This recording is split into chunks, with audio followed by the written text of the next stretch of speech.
we remain steadfast in our commitment in delivering local news that matters.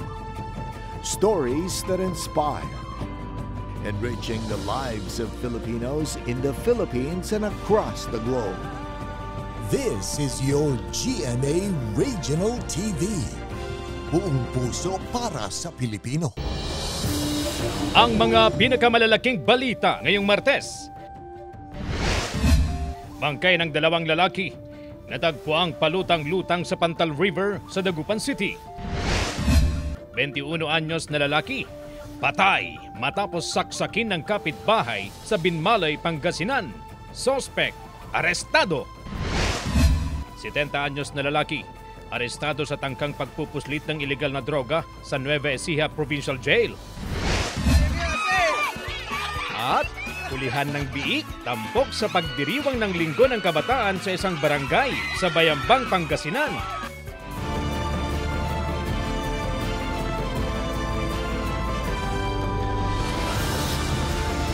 Ito ang GMA Regional TV 1 North Central Luzon. Masantos siyang aram na imbaga malem maya pagat panapon kapuso. Narito na ang 1 North Central Luzon. Hatid namin ang mga pinakamalalaki at pinakahuling balita sa Hilaga at Gitnang Luzon. Live mula rito sa GMA Dagupan Station, ako po si Chris Zuniga. Natagpo ang palutang-lutang sa Pantal River sa Dagupan City ang bangkay ng dalawang lalaki. Nakaalerto Jasmine Gabriel Galban.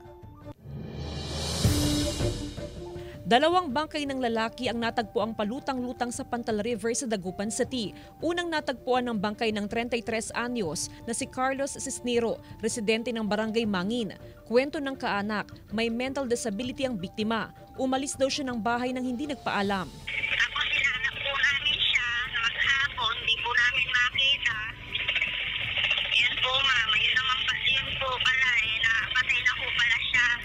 Sunod na natagpuan ng bangkay ng 14 anyos na nakilalang si Brandon Simudio, residente ng Barangay Pantal, Dagupan City.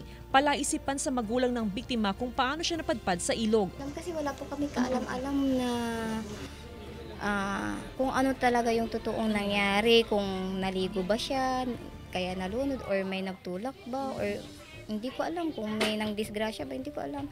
Wala naman daw nakikitang foul play ang PNP sa dalawang insidente. Tumanggi na rin daw mga kaanak na isailalim sa autopsy ang bangkay ng dalawang lalaki.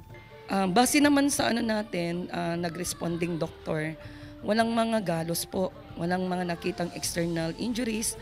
Yes ma'am. Doon sa katawan ng both victims natin. Bagamat parehong araw natagpuan ng bangkay ng dalawang lalaki, nilinaw ng PNP na walang koneksyon ang dalawang insidente. Kasama si Ron Alistair Taniedo, Jasmine Gabriel Galban, 1 North Central Luzon. Patay ang 21 anyos na lalaki matapos saksakin ang kanyang kapitbahay sa Binmalay, Pangasinan. Suspect, arestado. Nakatutok si Russell Simorio. Namatay habang ginagamot sa ospital ang 21 anyo sa si Mac Luther Mendoza matapos siyang saksakin ng kapitbahay sa Barangay Biak, Binmalay, Pangasinan. Ayon sa pulisya, nagkaroon ng mainit na pagtatalo ang biktima at kapitbahay na si Richard Gutierrez, 42 anyos. Ang pagtatalo nauwi sa pananaksak. Ang biktima ay dumating doon sa kanilang bahay na nakainom at siya ay gumawa ng trouble, nag-create ng trouble at nagkaroon sila ng mainitang pagtatalo ng suspect. Nag-aaway raw ang biktima at kanyang kinakasama nang mangyari ang insidente. Umawat daw ang suspect pero umalma ang biktima. Yan nga lang, bakit pa kasi lumapit si Richard? Nakialam pa siya. Nagsangsangan na sila ng mga anong salita hanggang sa humantong na Kami ang namatayan, sana maabot ng hustisya ang aking anak. Nahuli ng mga pulis ang suspect at na-recover sa kanya ang patalim na ginamit sa krimen. Palagi silang nag-aaway doon. Kaya nung kumakain ako, lumabas ako. Kaya pigilan sila. Ang sabi ko po sa mga pamilya niya, hindi ko talaga sinasaya yung pangyayari. Sinampahan na ng kasong homicide ang suspect. Kasama si Daryl Peralta, Russell Simorio, 1 North Central Luzon. Ilang panindang carrots sa Dagupan City ipinamimigay na lamang daw dahil sa dami ng supply. Ang detalye ng balitang yan ihahatid live ni Jasmine Gabriel Galban. Jasmine? Chris, dahil sa na-experience natin pag-ulan, apektado yung kalidad ng gulay na ibinibenta sa mga pamilihan dahilan para bumaba din ang presyo nito. Kada araw, 1 hanggang 2 kilong carrots ang nasisira mula sa mga panindang gulay ni Mariette sa Malimgas Public Market sa Dagupan City. Kaya imbis na itapon ng carrots na malapit ng mabulok, ipinamimigay na lang sa ilang customer o kakilala. Mabilis daw masira ang carrots dahil sa naranasang pag-ulan. Kung hindi raw mabenta sa maghapon, mahirap na raw maibenta kinabukasan. Minsan nga po ma'am, naging marami na ding mabubulok. Mura kasi ma'am. Maraming supply. Binabalatan ma'am, tapos binibinta. Kunwari pag hindi naman maubos, yan, pinapahingi na lang ma'am. Paliwanag ng presidente ng Vegetable Dealer and Farmers Association, hindi magandang klase ng carrots ang naitanim nila ngayon. Kaya konting basa lang ng ulan, nalulusaw na ang carrots. Bagsak presyo rin ng carrots dahil sa dami ng supply. Ang alam ko doon ma'am is yung mga variety na dumating na hindi matibay, mahina yung klase. First time na itanim natin yun, hindi natin alam yung quality pala lulusawin. Halimbawa, pag na-harvest mo ngayon, bukas hindi na magtatagal. Nasa 20 pesos kada kilong wholesale price ng carrots sa Benguet, habang sa mga pamilihan sa Dagupan City, naglalaro sa 25 hanggang 30 pesos ang kada kilo. Okay naman po, pwede na siyang pang 3 days. Bumaba rin ang presyo ng iba pang gulay sa mga pamilihan sa Dagupan City, gaya ng talong at okra, ganun din ang sayote, patatas at repolyo. Chris, ayon sa mga tinderang ating nakausap, sa ngayon hindi pa alam kung hanggang kailan mababa ang presyo ng gulay. Pero ayon sa mga farmers, inaasahan daw na magtutuloy-tuloy ang mataas o maraming supply ng gulay hanggang sa mga susunod na linggo. Chris? Maraming salamat, Jasmine Gabriel Galban.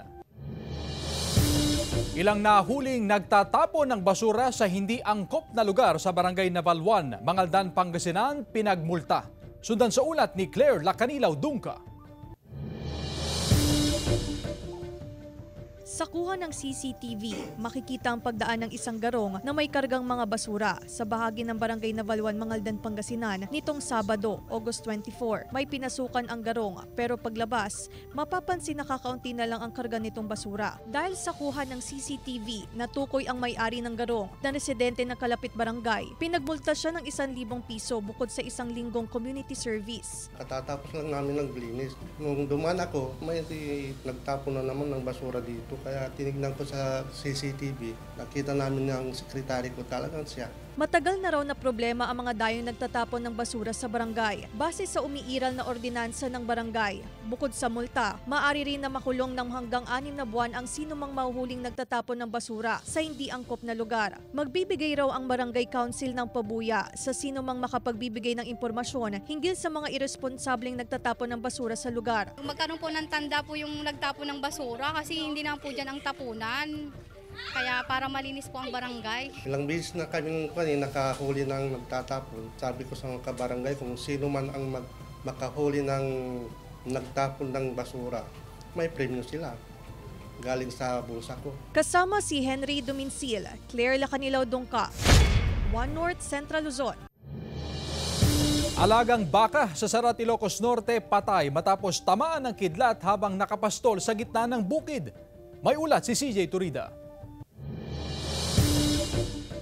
Patay ang isang alagang baka sa Sitio 4, Barangay 21, Sarat, Ilocos Norte matapos tamaan ng kidlat. Kwento ng may-ari ng baka, sumilong siya sa isang kubo sa bukid dahil sa nararanasang malakas na ulan na may kasamang kulog at kidlat.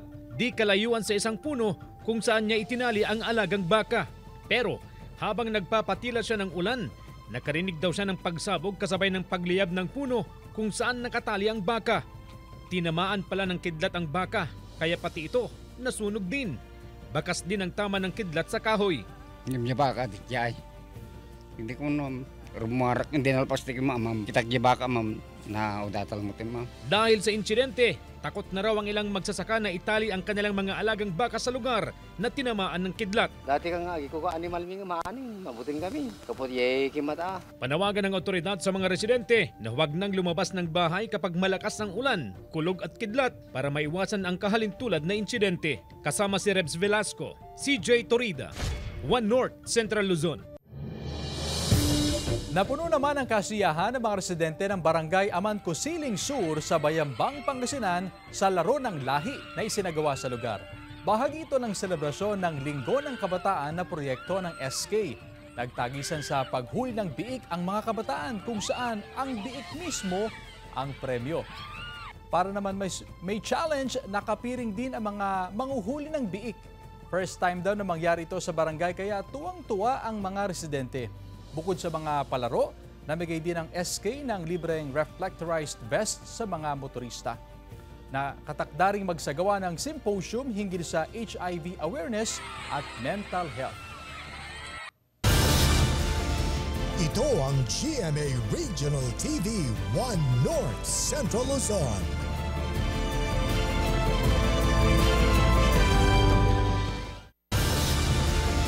Ito ang GMA Regional TV 1 North Central Luzon. Halos 2 piso na bawas presyo sa mga produktong petrolyo, malaking tulong daw sa ilang street vendors at tsuper. Narito ang report. Para makatipid sa gasolina, halos hindi na lumilipat ng pwesto upang magtinda si Joshua Soria ng Barangay Banawang, Mangaldan, Pangasinan. Malaking tulong daw sa kanya ang halos 2 pesos na bawas presyo sa produktong petrolyo. Kahit papaano, makababawi raw sa puhunan. Malaking tulong kasi kahit papaano hindi na kami problema, tapos para na rin po makalipat sa ibang lugar. Para hindi na po kami mag-stay sa isang lugar. Maging ang ilang tricycle driver, malaking tulong daw ang bawas presyo sa produktong petrolyo. Mas maganda madam kung ganyan na bawasan ng ganyang presyo kasi para makaahon din kami sa namin sa pasada. Malaking tulong po sa aming nagmamasada para makadagdag sa ng mga bata. Nasa 1 peso and 90 centavos ang bawas presyo sa kada litro ng diesel, habang 1 peso and 15 centavos ang bawas presyo sa kada litro ng gasoline, at 1 peso at 85 centavos ang bawas presyo sa kada litro ng kerosene. Ayon sa OIMB, isa sa dahilan ng bawas presyo sa produktong petrolyo ang pagbaba ng oil demand sa pandaigdigang merkado. Kasama si Henry Duminsil, Claire Lacanilaw Dongka, One North, Central Luzon. 5 residente sa isang sitio sa Barangay Duyong, Calasiao, Pangasinan, tinamaan ng dengue. Sundan sa report. Magkasunod na tinamaan ng dengue ang 2 anak ni Mang Daniel mula Sitio Antagay, Barangay Duyong, Calasiao, Pangasinan. Una raw nakaranas ng mataas na lagnat ang 2 kaya dinala sa ospital. Nadinggi daw po sir kasi matas na yung yung lagnat niya, mahigit 40 na yung lagnat niya po sir. Nadinggi daw po kasi mababa na po yung yung platelet niya po. 3 iba pang residente sa Sitio Antagay ang tinamaan ng dengue, gaya ng mga anak ni Mang Daniel.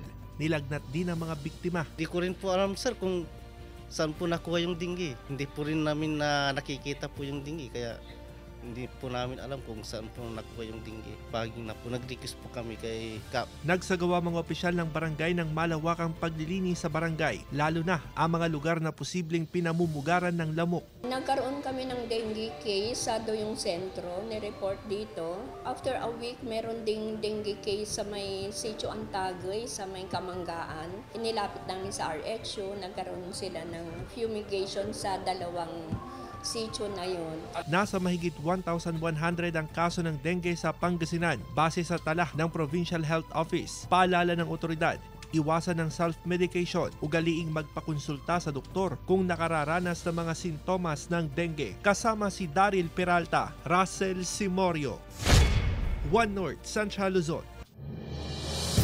Arestado ang 70 anyos na lolo matapos tangkaing ipuslit ang shabu sa loob ng Nueva Ecija Provincial Jail sa Cabanatuan City. Bandang tanghali noong Linggo, August 25. Ang sospek ay residente ng Barangay San Juan Akfa, Cabanatuan City. Sa investigasyon ng mga pulis, dadalaw sana ang sospek sa nakakulong na anak sa Provincial Jail. Karga-karga ng sospek ang kanyang apo nang isailalim sila sa routine body inspection ng jail guard. Nakita ang tinatayang 1 gramo ng shabu na nakasuksok sa diaper ng bata. Agad nila ang sospek sa Cabanatuan City Police Station at sinampahan ng kaukulang reklamo. Dinala sa crime laboratory ang na-recover na iligal na droga na tinatayang nagkakalaga ng 6,800 pesos. Magkasintahang sakay ng motorsiklo, sugatan matapos masagasaan ang asong biglang tumawid sa kalsada. Narito ang report. Sugat sa iba't ibang bahagi ng katawan ang tinamo ng magkasintahan na sakay ng motorsiklo matapos silang makasagasa ng asong biglang tumawid sa kalsada sa Barangay Bud, Calasiao, Pangasinan. Sumemplang ang dalawa at bumagsak sa kalsada. Ayon sa Barangay Council, nakilala ang may-ari ng aso. Nagbigay ito ng pinansyal na tulong sa dalawa. Paalala ng otoridad, huwag hayaang pagala-gala sa kalsada ang mga alagang aso. Ang problema natin sir, yung mga galang aso, kaya pinagsasabihan namin, itali nila ang kanilang mga aso para hindi makadisgrasya tapos hindi nakakalat ng basura. Nasunog ang isang big bike matapos maaksidente sa Suyo, Ilocos Sur. Ayon sa pulisya, tinangka raw na iwasan ng 29 anyos na rider ang isang aso kaya sumemplang sa kalsada. Ligtas ang rider dahil sa kumpletong suot na protective gear. Ayon sa pulisya, mahigpit ang pagpapatupad ng ordinansa hinggil sa mga stray animals sa bayan, kaya't posibleng hindi aso ang iniwasan ng rider. Ang alam po ng mga investigator natin is siguro mga wildcat na na mga doon sa area. May mga kasi bundok dito, possible na may mga wildcat. Ivy Hernando, Russell Simorio, One North Central Luzon. Nagbayanihan ang mga residente ng Barangay Santa Rosa sa Lawag City sa paggawa ng tradisyonal na kakanin ng mga Ilocano na linapet at patupat. Ang patupat at linapet ay mula sa malagkit na kakanin. Matapos lutuin, babalutin ito ng dahon ng niyog. Ito ang madalas inihahandang merienda o tuwing may selebrasyon ng pamilya lalo na sa padasal ng mga yumao. Ganado naman ang mga residente sa paggawa at sinabayan pa ng pagsasayaw. Ito ang GMA Regional TV 1 North Central Luzon.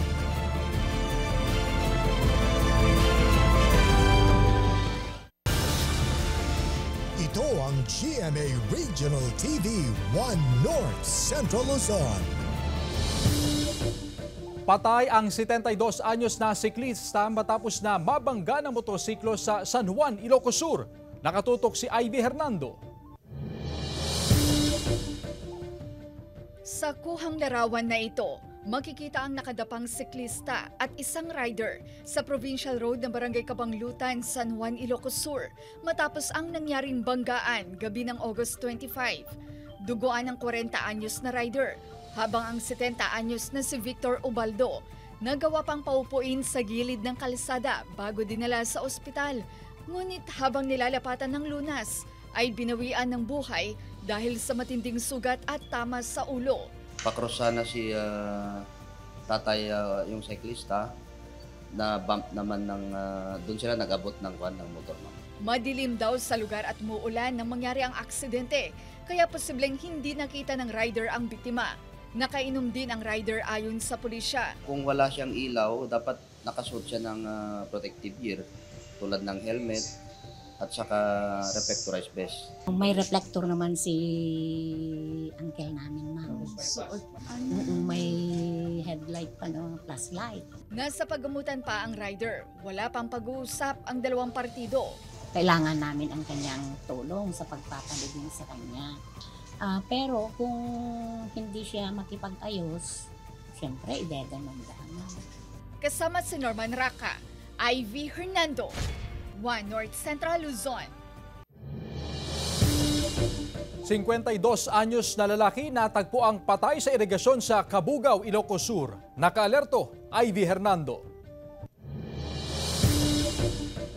Mula sa isang handaan, bigong makauwi ang 52 anyos na si Reynold Agkawili sa kanilang bahay sa Barangay Cuantacla, Cabugao, Ilocos Sur, gabi noong Linggo.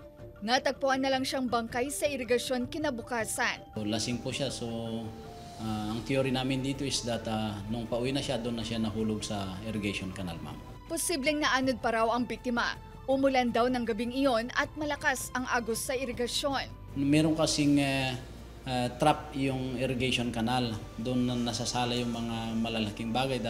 Kaya parang natangay pa siya ng more or less 500 meters. Walang nakikita ang PNP na indikasyon ng foul play. Pero ang pamilya, nais isailalim sa autopsy ang labi ng biktima. Para mas malinaw konti yung isip namin. May duda. Hindi naman, ma'am, para yung maiwasan ba yung paano kaya nangyari yung ganitong ganyan. Kasama si Norman Raca, Ivy Hernando, One North Central Luzon.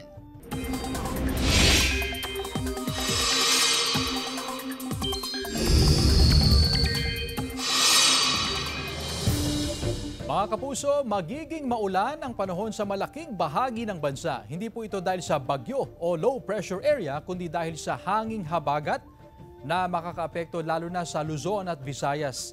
May tsansa naman ng localized thunderstorm sa iba pang bahagi ng bansa. Sa datos sa Metro Weather, mataas ang tsansa ng ulan sa Ilocos Region, Abra, Apayao, Kalinga, Cagayan, Isabela, Ifugao, Pangasinan, Zambales, Tarlac, Pampanga, Bulacan, Quirino at Aurora. Heavy to intense rains ang mararanasan sa ilang probinsya kaya maging handa pa rin sa posibleng pagbaha o landslide. May tsansa rin ng thunderstorm sa iba pang bahagi ng bansa. Abot sa 100,000 na botante sa Pangasinan na hindi nakaboto sa dalawang magkasunod na eleksyon tinanggal sa listahan. Tutukan sa report. Tuloy-tuloy ang voters registration ng COMELEC para sa nalalapit na 2025 midterm elections. Sa datos ng COMELEC Pangasinan, mula nang mag-umpisa ang voter registration, pumalo na sa higit 123,000 na individual ang nairehistro at inaasahan pang madaragdagan bago ang September 30 na deadline. Pero ayon sa COMELEC, mataas din ang bilang ng mga botanteng tinanggal sa voters list. Aabot na ito sa 100,000 na individuals. Sila ang mga botanteng bigong makaboto sa dalawang magkasunod na eleksyon. Buhayin ang inyong mga registration. Pwede po natin gawin yan hanggang September 30. Sayang po, alam nyo, unang hakbang sa pagboto, pagpaparehistro. Huwag po natin sasayangin. Samantala, maaga nang inanunsyo ng COMELEC ang pagpapatupad ng exclusive voting time sa mga PWD at senior citizen sa 2025 elections. Gagawin ito mula 5 a.m. hanggang 7 a.m. Para mas maging kaaya-ayang pagboto ng mga nakatatanda, dapat mas maaga rin silang pumboto. Kaya lang, dahil wala pang ang batas, kaya ang ginawa ng COMELEC, pabobotohin natin sila ng alas 5 ng umaga hanggang alas 7, exclusive sa kanila. Oh, maganda yun. Maganda yun kasi ang mga senior citizen maagang natutulog, maagang nagigising. Yung alas 5 hanggang alas 7 ng umaga, ano na yun? Parang nag-exercise ka lang na pumunta ng school. Tuloy-tuloy ang voters education at registration fair ng COMELEC sa iba't ibang probinsya sa bansa. Kasama si Daryl Peralta, Russell Simorio, One North Central Luzon. Nasagip naman ng mga otoridad ang dalawang lalaking natrap mula sa rumaragasang ilog sa Solsona, Ilocos Norte. Ayon sa isang residente, kabilang ang dalawang lalaki sa grupong nagpiknik sa ilog nang biglang umulan ng malakas kasabay ng pagtaas ng antas ng tubig sa ilog. Gumamit ng lubid ang mga otoridad para hilahin sila papunta sa Pampang. Maayos na ang lagay ng dalawa. Sa iba pang balita, ilang alagang kambing sa Mangaldan, Pangasinan tinatamaan na ng sipon at diarrhea ngayong tag-ulan. Narito ang report. Hindi raw maibenta ng ilang goat racer ang kanilang mga alagang kambing ngayong nararanasan ng pag-ulan. Madalas kasi magkasakit ang mga alagang kambing na kung minsan humahantong sa pagkamatay ng ilan. Sipon at pagdudumi ang kadalasang sakit na tumatama sa mga alagang kambing ni Larry Sanchez mula Barangay Macayog, Mangaldan, Pangasinan. Umabot na raw sa 10 alagang kambing ni Larry ang namatay sa magkakahiwalay na araw. Kasi kung minsan po, hindi namin sa patuloy na pagbuhos ng ulan katulad ngayon, yung mga kambing ko, kadalasan nagkakasakit. Hindi namin alam kung paano gagamutin. Ayon sa Maldan Municipal Agriculture Office, humihina raw ang resistensya ng mga kambing kapag basang damo ang kanilang nakakain. Hindi nila alam na yung kambing nila ay nilabas ng maaga, tapos yung mga nakukuhang damo na nakakain nila ay mayroong mga present na doon, na sanhi ng pagka ng kambing. Paalala ng otoridad na hanggat maaari, ipastol ang mga alagang kambing kapag hindi nabasa ang damo, partikular tuwing alas 10 ng umaga hanggang alas 3 ng hapon. Mainam din na bigyan ng gamot at bitamina upang lumakas ang resistensya ng mga alagang kambing. Kasama si Henry Duminsil, Claire Lacanilaw Dungka, One North Central Luzon. Samantala, muling nagningning sa kahabaan ng Abacan Bridge ang mga naggagandahang parol ng Angeles City sa Pampanga. Ito ay ilang araw bago magsimula ang Burr Months. Isinasabit ang mga bilog na parol sa mga poste ng mga major thoroughfares at highway sa syudad. Ang mga napapadaan namamangha sa ganda ng mga parol na simbolo raw sa makulay na kultura ng syudad.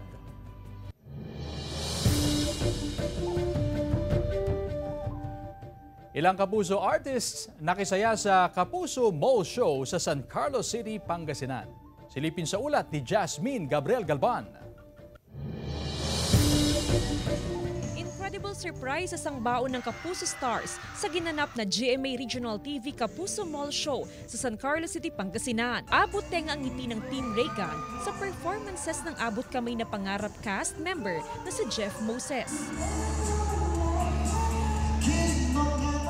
Sobrang natutuwa ako kasi ganun pa rin kainit yung pagtanggap nila sa akin and ganun din nila kamahal yung show namin, yung abot kamay na pangarap. Humataw sa stage at nakiselfie sa fans ang cast ng Pulang Araw na sina Jay Ortega, Aidan Veneracion at Ashley Ortega.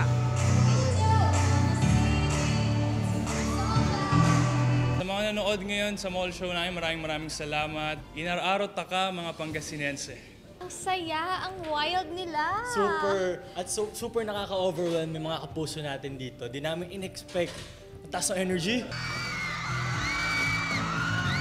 Back-to-back naman, nanangharanan ng crowd, sina Royce Cabrera at Jeric Gonzalez na inaabangan gabi-gabi sa Widow's War.